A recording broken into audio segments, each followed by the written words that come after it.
Alors tout juste un an après le X1, BMW nous présente sa déclinaison coupée, logiquement baptisée X2. C'est un petit peu la recette des X4, X6 qui est transposée ici au segment inférieur avec ce X2 qui effectue un petit retour aux sources. En tout cas, BMW revient un petit peu à ses classiques. Rappelez-vous la précédente génération de X2, succès. Donc BMW assure un petit peu ses acquis avec cette génération, cette deuxième génération, qui reprend donc un petit peu la recette bien connue et qui fonctionne bien avec X4 et X6, avec ce pavillon très fuyant, qui donc lui donne vraiment une allure plus dynamique finalement et qui s'assume à 100%. Alors cette allure dynamique, on le voit clairement de face sur cette génération très agressive avec ses feux acérés, avec cette large calandre. Regardez d'ailleurs ces énormes haricots lumineux. Ça c'est une nouveauté, c'est optionnel, c'est exclusif, c'est inédit sur ce X2 et je trouve que ça lui apporte vraiment un côté techno, un côté moderne plutôt sympa. Alors là nous avons en l'occurrence sous la main la version iX2, c'est la version 100% électrique, car évidemment, ce X2 partagera sa plateforme avec le X1. Il va donc récupérer, par la même occasion, ses motorisations. On y reviendra tout de suite après. Regardez ce bouclier très agressif, regardez ces ailes très larges, très puissantes. Je trouve que ce kit carrosserie, c'est quand même une nouvelle ère un petit peu pour BMW qui se lâche pour certains modèles. Il faut juste se dire, par exemple, que sur la version M135i que nous avons sur le studio d'à côté, on va vous le montrer en illustration, eh bien, on trouve un kit carrosserie très proche de celui finalement que l'on trouve sur les vrais M Motorsport, en tout cas qui s'inspire réellement de ce caractère sportif. Des petits détails également sur la version M135i toujours. Les jantes de 20 pouces abritent des étriers énormes, quasiment dignes de ceux des thermiques les plus puissantes du catalogue. Et il suffit de regarder également la sortie d'échappement à 4 canules. Eh bien, ces canules ont un diamètre identique à ceux du X6M, ce qui est quand même assez improbable. Bref, revenons-en à des choses un petit peu plus rationnelles. Niveau gabarit, 4,55 m de long, 1,83 m de large et 1,68 m de haut.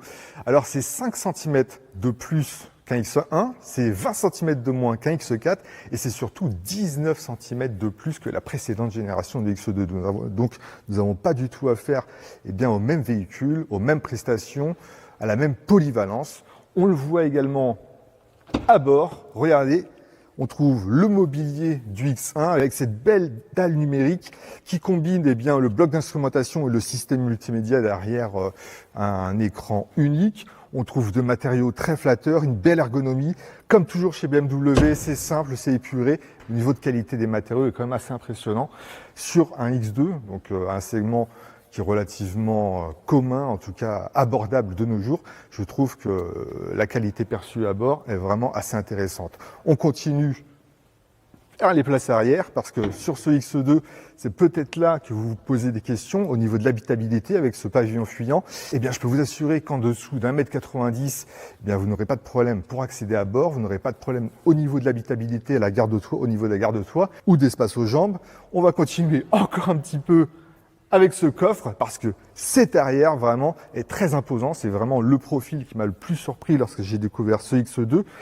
En fait, l'allongement par rapport à la précédente génération, on le constate surtout au niveau du porte-à-faux arrière, qui a vraiment pris de l'embonpoint. La voiture, se montre quand même plus dynamique au niveau du style, et pourtant, elle ne renonce pas à l'habitabilité. Ça, c'est dû à ce haillon qui se termine de façon très verticale et donc qui ne va pas tronquer le volume de chargement. 560 litres sur les versions thermiques, 525 litres sur la version 100% électrique, c'est quand même un niveau très raisonnable, d'autant plus que cette version électrique, dispose d'une batterie de 64 kWh, autorisant donc une autonomie supérieure à 400 km, des batteries qui prennent place sous la banquette arrière, donc qui sont quand même assez transparentes au niveau de l'espace occupé et qui ne pénalisent pas vraiment, comme je vous l'ai dit, l'habitabilité aux places arrière. Alors la production de ce X2 est prévue pour novembre 2023, d'ici quelques semaines donc. Les moteurs d'entrée de gamme arriveront en priorité, le 20i 150 chevaux, le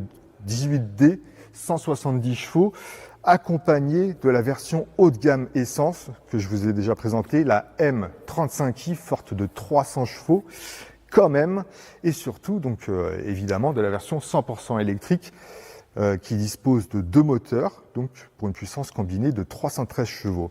Voilà, le lancement en France officiel est quant à lui prévu pour mars 2024 et donc va permettre d'intégrer à la gamme, d'étoffer la gamme avec des moteurs micro-hybridés.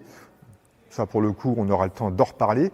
Donc, pour ceux que ça intéresse et qui se posent la question, pas de version hybride rechargeable au catalogue en prévision, ni de vraie version M développée par M Motorsport. Voilà, ce XE2, il se veut quand même assez rationnel. On attend encore les prix officiels. On parle d'un surcoût d'environ 2000 € par rapport au X1. On va voir si ça se confirme, on va voir si c'est